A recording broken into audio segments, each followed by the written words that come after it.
Revenge is a dish best served public humiliation and bankruptcy.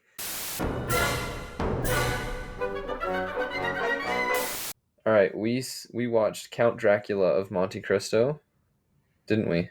Mm-hmm. And it's a 2024, I guess, technically.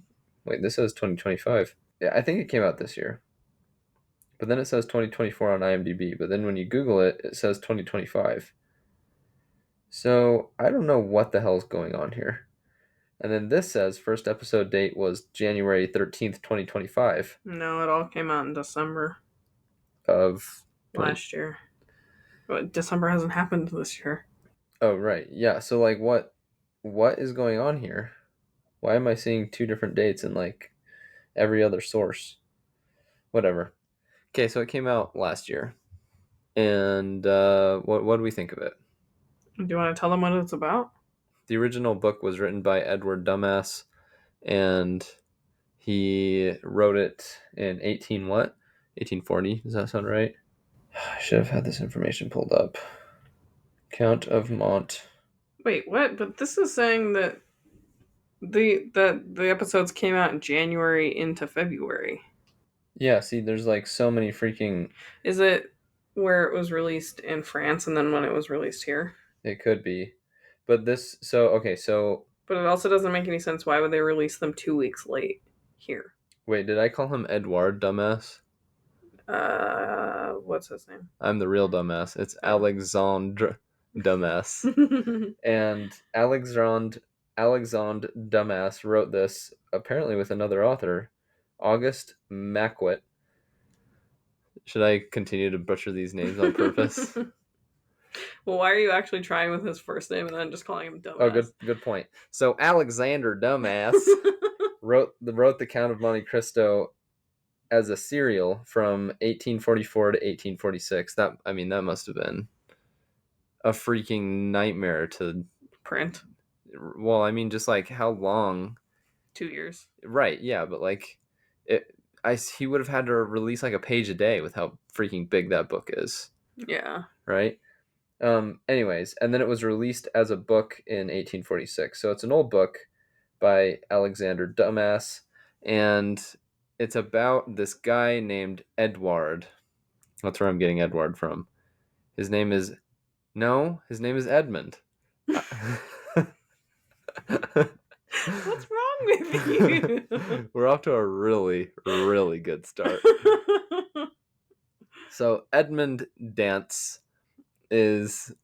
Should I stop this? Yes, it's so dumb. Should I stop this charade? Yes. That's the one French pronunciation I've done so far.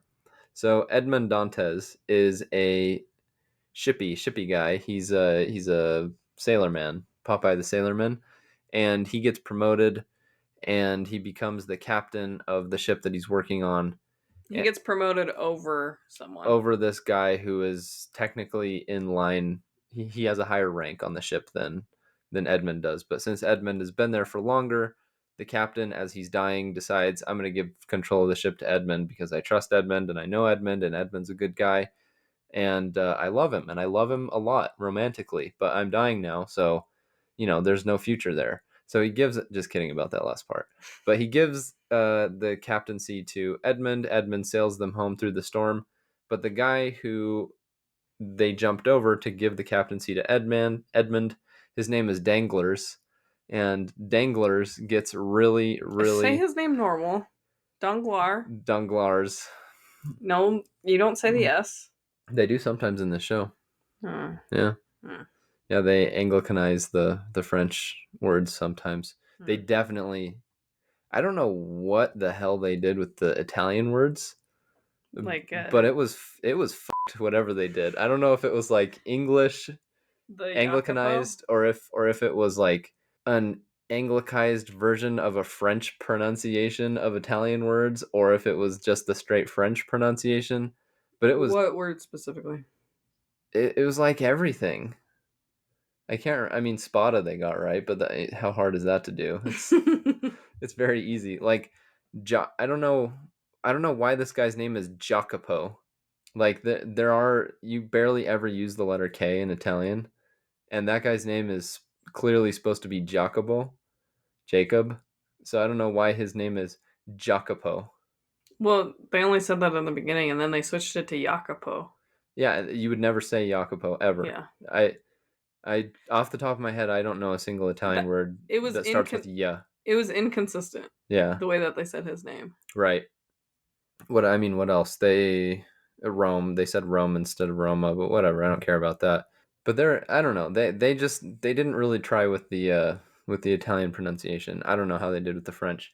Anyways, where was I? So Danglars gets mad Yeah, so Danglars gets mad. and he hatches a scheme. He hatches a plan because Edmund is going to get married to Mercedes, who is from Catalonia, Spain, and she is. The tradition there is, You get married to other Catalonians. yeah, and so she's technically supposed to marry this guy named Fernand, Yeah, but she doesn't want to, who's and her cousin. yeah, Yeah, she doesn't want to, and she doesn't want to follow the custom because she loves she Edmund. loves Edmund a lot romantically, just like the Yeah, captain. Except she is not dying at sea, so there's a future there.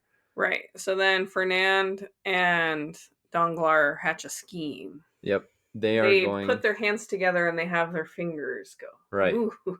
and they twirl their mustaches too. Mm-hmm. Yeah, and they drink. What's a schemy kind of drink? A pina colada.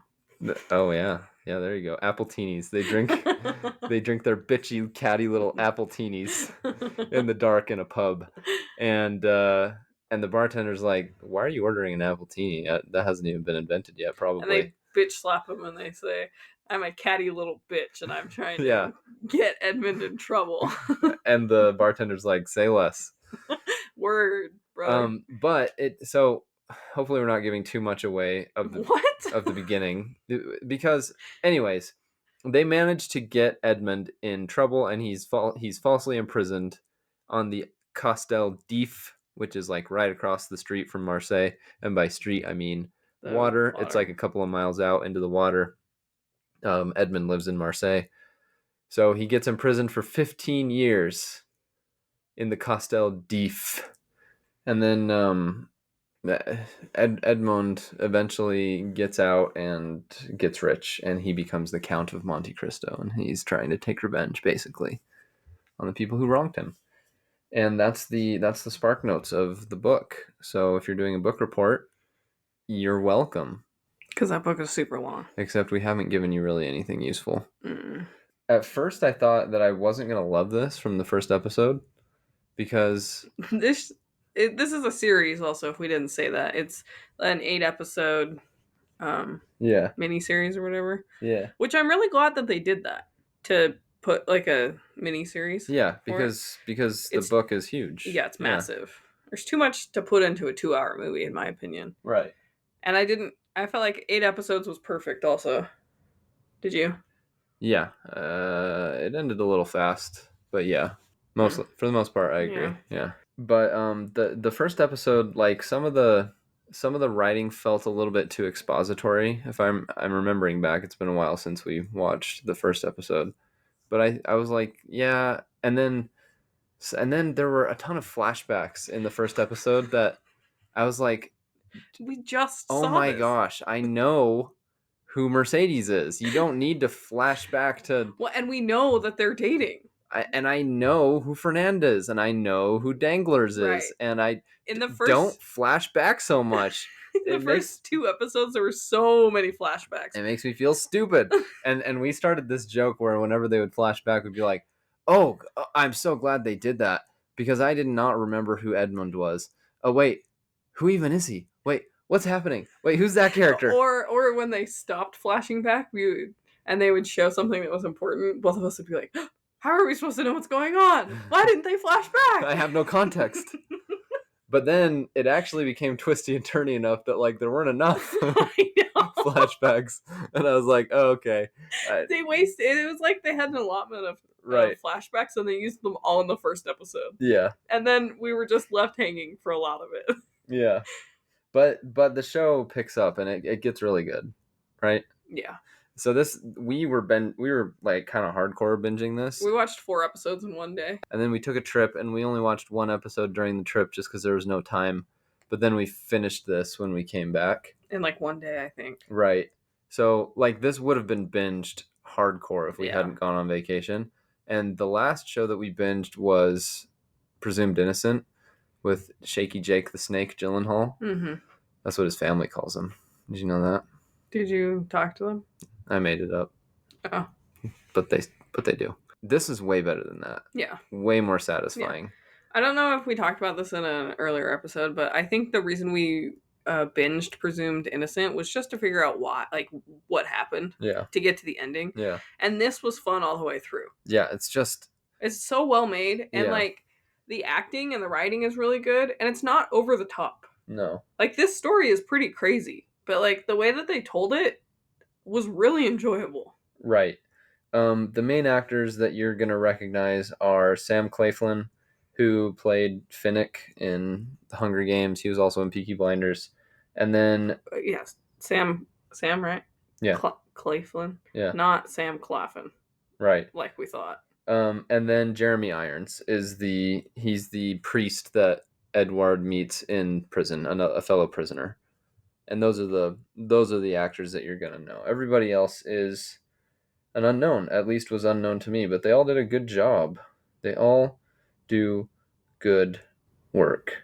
It's a good show. It's nice. It's a good show, and it's fun to watch Sam Claflin plot his revenge in a deliciously cold and calculated way, and it's a slow burn, right?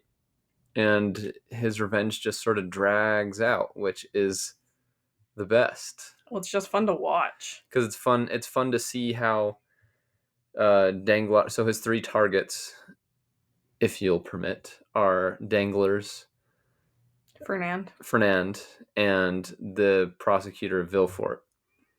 He's one of the people that kind of screwed Mr. Edmund over, and these are the three people he's taking revenge on. And it's fun to watch them just be introduced to this Count of Monte Cristo who's super rich, and they all are interested in him because they're supposed to be because he's rich, and they're all a bunch of shallow fuckers. They all care about status, so they have to know the Count. And so he invites them to dinner, and they're like, "Yeah, well, we have to go." But then he says things and he does things that make them uneasy, and he buys a house that makes one character very uneasy and tells him a story about the house that makes him extra super duper uneasy.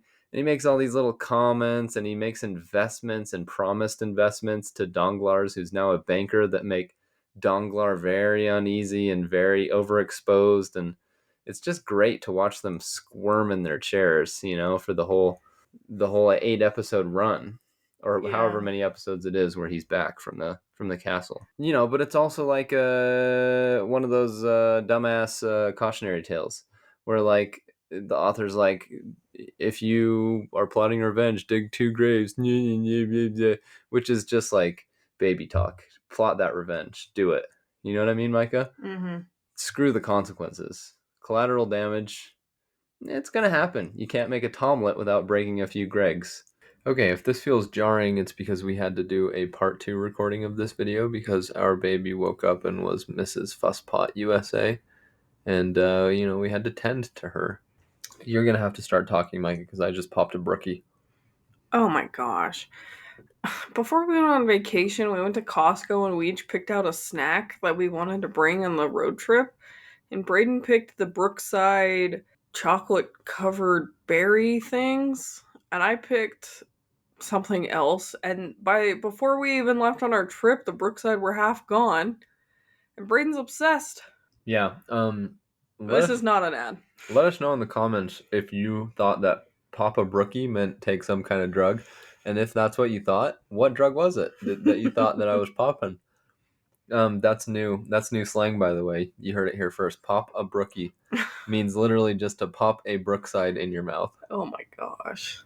Okay, I don't remember what we said we liked or we didn't like before, but I think that this show did such a good job of just revenge. Yeah. Cold hearted revenge. Yeah, it does, and it's very satisfying to watch because you're rooting for the Count, because the Count's very likable. He's very cool, and he wears a cool overcoat, and sleek boots. He looks very put together, you know? Mm-hmm. And you get to see him go from this just naive dude at the beginning of the show to the smartest guy in the room, the guy that has a contingency for everything. And it's really awesome. And then there's also, there's also some. Oh, I do remember we talked about this a little bit before we got interrupted last time. It was like the moral ambiguity of what he's doing, because some of the things that he does, he's not just affecting the lives of the people he's trying to extract revenge from, he's also affecting their families' lives and tangential collateral lives along the way. And there is an angle of that in this show that's cool, that I like. It's the I don't know if this came from the Count of Monte Cristo, or if it came from somewhere else, but there's a quote that's used a couple of times in this show, and it's if you're planning revenge, dig your own grave first, right? Dig two graves, whatever. That's a famous. I've heard that quote before. I don't know if it actually came from this or not, but it's it's true in a sense, because he loses his soul a little bit as he's trying to with these other people, right? Yeah. It is really good, and I'm glad we watched it, and I'm glad we were able to binge something together this year that was better than the other thing that we binged, which is Presumed Innocent. No shade to Presumed Innocent, but actually, yes, shade to Presumed Innocent. Do you have anything else you want to say before we get into spoilers? No, I have a lot of stuff I wanted to talk about in spoilers. Okay. Braden, you can't eat those. Well, I'm gonna let you rate it first because I'm about to pop a brookie. Oh my gosh. This show is not perfect, in my opinion. Mm-hmm. Like we said about like the flashback thing, that was weird that they were doing flashbacks in the first episode, the things that we'd seen 5 minutes before. Mm-hmm. Why are they inconsistent with calling Jacopo? Yeah. It's inconsistent the way that they say his name. There's a few other things. I feel like Um. the lack of flashbacks in the second half of the season. So the revenge is extracted deliciously slowly for the most part, but there are times when certain plot threads are being fully resolved where I felt like it was way too fast, and it could have done with potentially an extra 10 minutes, 20 minutes, in one case a whole extra episode I would have preferred. Hmm. Maybe that's how it is in the book. I don't know. So I didn't really love all the time the way that some of the threads were resolved, but overall, like, this was really fun to watch. Where you were going to give it a score, I believe. Yeah, I believe I was talking. That's right. Yeah. Go ahead. I want to interrupt you. Okay, so like I was saying, I don't think this show is perfect, but I would definitely watch this show again. I think the casting was perfect. I think the costumes, I think settings were really pretty. There were so many things that I really liked about it. Oh yeah, set design was really good. Mm-hmm. That's something we should touch on really quick. So it takes place in Marseille, Paris, Rome, and there's another place that I'm spacing. I mean, they like It's go to just some it's just countryside. in the country Yeah. outside of Oh, Paris. and Castel d'If as well, of course. But Mm. like everything looks and feels authentic. We've never Mm-hmm. been to Marseille or Paris, but it feels like a real European metropolitan city. It does. There was one part at the end, not at the end, in this season where either the Count or Jacopo is trying to get this Italian brigand, this sort of just rapscallion character, to come with them back to Paris to help them with something. And they meet this guy on this huge bridge that has like a huge castle wall. This bridge that's like stretching over a moat, and it's medieval, so it's a castle. And then there's these massive walls on either side of them, and I was just like, I don't think they filmed that in Rome. That does not look at all like Rome to me. That looks like an old city in Italy for sure, but not Rome. I've never seen anything like that in Rome. So that was the one time where I was like, that looks more like Bitonto to me. I mentioned that to Micah Yeah. in as we were watching it, but that was the only time where I. Which, for most people that won't know where that is, that's like hours and hours away from Rome. Right. Yeah, it's a yeah. But every town in Italy has an old section where there will be a castle, there will be like a castle gate. There may even be a moat around the old town of the city. So it just didn't look like Rome. Rome doesn't look like those other sort of more medieval looking old cities in Italy. Positively medieval. Yeah. What's that from? Sounds like it's from Pride and Prejudice. Is it? Mm-hmm. Hell yeah. Okay, you gonna freaking let me finish? Yeah, goddamn. I've been waiting for you to give this a rating. Come on, Micah. What's taking so long? I have to preface this by saying that my brother and his wife told us to watch this, Yeah. and my sister-in-law was like, "But I have to warn you, there is some incest, No, some cousin stuff," and I was like, "What? there's not Okay." though. So Oh. then we started watching it, and it's really not No. like at all. Nothing. I mean, except that Mercedes and Fernando are technically cousins; they are Right. related, Right, but but it's they never show anything. right. She made it sound like Game of Thrones, Yeah. like Jaime and Cersei, Yeah. going at it in the tower.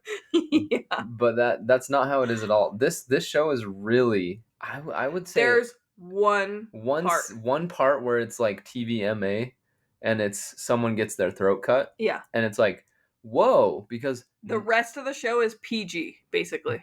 PG-13 I'd say. Like With language. because every other scene of violence is done in such a way that you could keep it PG-13. Yeah. That's the one that's rated R. I was like, and it was so shocking Yeah. because I was like, whoa, okay. No, they have not done anything like that so Yeah. far in this show. And then they didn't do anything like it since, after that moment. So yeah, this is really pretty safe. And if you want to avoid that, by the way, this occurs when they are in an insane asylum. Yeah, and then you just look away. So just be aware that's when this throat slitting happens, and then the rest of it is going to be just totally appropriate for. Yeah, either things happen off screen or it's really tame. Yeah, it's totally appropriate for your toddlers after, I would say at that point, right? You're dumb. The Count does have a little bit of a heroin problem. Is it heroin? It's opium. It's opium, okay. Which your dad told me in the book, there's like a full chapter or a couple of chapters where they talk about a drug trip that he goes on. Nice. Just this, journey. Yeah, but it doesn't really show anything, and he sort of just like takes a little drop of it here and there, as needed, as you do. Right. Like for example, right now I need to pop a brookie. Is this your opium? Yes, it is. All right, are you gonna rate it? Oh my gosh! Episode could be over by now. Clock's ticking. Oh my gosh! I think I'm gonna rate this a 9. Okay. A 9. Carnival masks out of 10. Okay. I really enjoyed this. I would definitely watch it again. Okay. I think I would give this I'd give it an 8. I'd give it an 8 cataroos out of 10. By the way, for those keeping score, that's catarooses, not cataroos, like it's some kind of kangaroo. Cataroos is the name, and I'm pluralizing it. Just want to make that clear. All right, go ahead. Spoiler time. Okay, spoilers ahead. Heave ho, spoilers ahead. Did you like that? You definitely were trying something there. Yeah, I thought I would try something new. Yeah, that wasn't bad. Okay. I like heave ho. I think we should use that more. I'm just not sure that was the right time to use it, but Well, imagine I was at the top. I was in the crow's nest. You wouldn't be. And I was saying spoilers ahead. Oh sure, but you wouldn't be saying heave ho in the crow's nest. Yeah, I guess that's fair. Unless you were like pulling something up the crow's nest, maybe like a bag of flour. I don't know why you'd be doing that though. Maybe a bag of gold. Maybe seeds for the birds. Oh sure, yeah, that makes sense. All right, say what? I have a game. We're gonna play. Let's just play it. Yeah, you ready? So originally I called this game "Who's the Most Evil Piece of Trash?" That was the original title of the game, but I think a much better title is "Who is the True?" Cover your ears, Micah. No, don't say that. Why? No, don't say it. It's gross. Who is the true C word of Monte Cristo? I'm not allowed to say the actual word because Micah doesn't like that word. But this comes from a Succession quote Tom Wambsgans says to some people that are trying to get him to talk to Logan. They tell him, go talk to him, your family. He's like, true, but he did once call me the C word of Monte Cristo. So that's where that comes from. Are That you sure you don't want it to be like, who's that bitch? It's the Count. Or who? no, It's. And then we decide. I like this better. Say it to yourself, but say the actual C word, and then you'll realize like how clever that nickname is. But I'm saying C word as in like the biggest asshole of this show, the worst piece of trash of this show. And I'm just gonna go through a couple of candidates and then list off a brief rap sheet of things that we saw them do, and you're gonna tell me you're just gonna decide who's the front runner as we go. Okay. So first up we have Dang Jars. Well, I tried writing this on my Apple iPhone and it decided to autocorrect. So Danglars, his rap sheet reads like this: he's the main cause of Edmund's imprisonment. He's an insider traitor, total cuck, prissy little bitch man. Okay, It's pretty good. that's Danglar. Okay, Danglar's wife, poisoned her mother-in-law, blamed it on her stepdaughter, got caught, then poisoned herself and her son. Too dumb to dispose of the evidence. Let me take a deep breath. Influencer in the wild, main character meltdown when she gets arrested. All right. Fernand, betrayed bodyguard man to be killed. So he was a soldier in the French army and he was the bodyguard of this like ally that they had in Africa. So he betrayed that guy and that guy was killed. Then he sold that guy's daughter and wife into sex slavery. Also wouldn't let his own wife wear earrings. Brayden, What? it wasn't that simple, the earrings thing. Okay. Last candidate, Vile Tort, aka Villefort, conspires to imprison Edmund to protect his family name, attempted to kill his infant bastard son by burying it in a box, is upset at a private investigator when the private investigator asks to be paid. As a side note, this is a man who knows how to get things done. Okay, so who is the C word of Monte Cristo? Honestly, after you reading that, I think it's Villefort. Yes, but Dangjar's wife is a really strong contender. Poisoned her mother-in-law, blamed it on her stepdaughter, got caught, and poisoned herself and her son. Too dumb to dispose of the evidence. Influencer in the wild, main character meltdown when she gets arrested. Yeah, that's fair. That's pretty evil. Yeah, that is pretty evil. And at least Vile Tort seems to regret what he did at the end. Because Vile Tort ends up Can you just say his name normal? So his bastard son ended up surviving because the midwife dug him up out of the ground and raised him as her own, but he ended up becoming a street rat and committed a murder, and Villefort is prosecuting him. And then Villefort realizes the Count orchestrates this entire scenario basically and reveals in front of the whole court that this is Villefort's illegitimate child. And Villefort is clearly ashamed of what he's done at that point.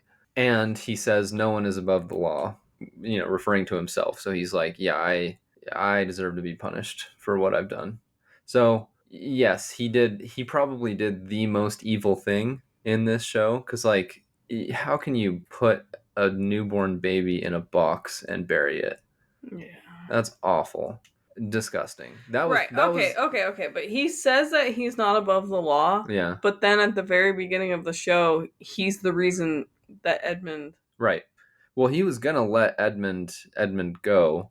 Because he knew that there wasn't enough evidence until Right. he found out that his dad was supposed to receive that letter from Napoleon. Yeah. Yeah. And so he needed to protect.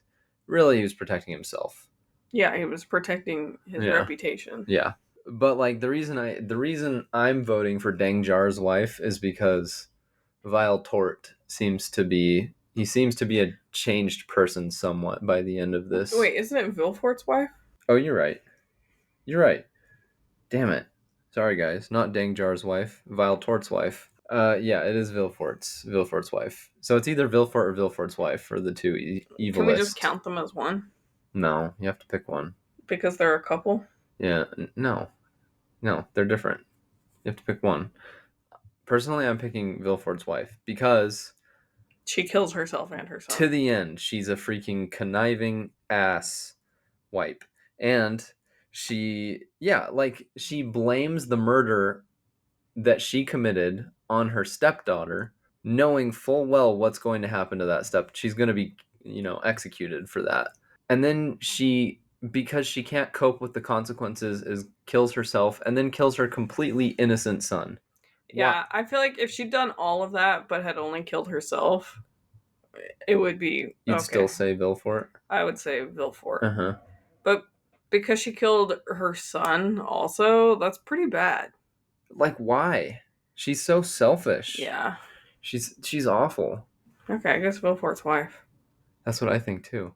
So Oh, that really? what? I didn't know you were gonna pick her too. Oh my gosh. Whatever.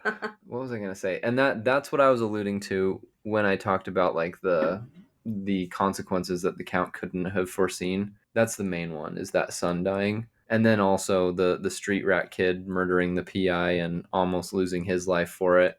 And then Vilfort's daughter being accused and almost hanging for that. And then also Vilfort's wife takes the poison that she uses to kill the grandmother from the count's lab, from his alchemy lab. So he has indirectly had a hand in all of these things happening, because it makes sense. Like if you're going on this war path, you're going to affect other people in one way or another. And that's exactly what happens. And by the end, he gets his revenge, which I'm so glad that they didn't just like bitch out and have him forgive everybody, because that's stupid, right? Well, We want, for the sake of the show. I yeah, want to see the revenge for the yeah. sake of the show. I will say though, he was gonna tell Vilfort everything, but when he walked in, And that's he decided not to, and I respect him for that. well, because he's like, you know what, this is your punishment. Yeah, Like, and this is enough. yeah. You don't.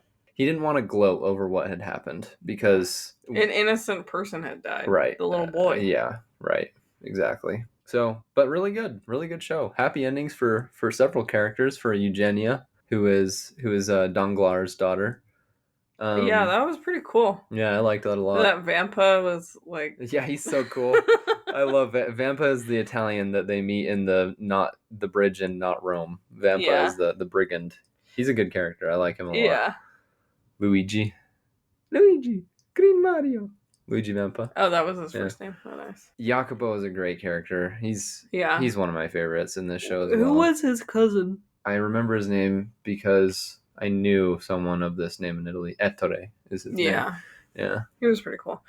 One thing that I don't know if I believe is that Jacopo didn't know how to read or write, Hmm?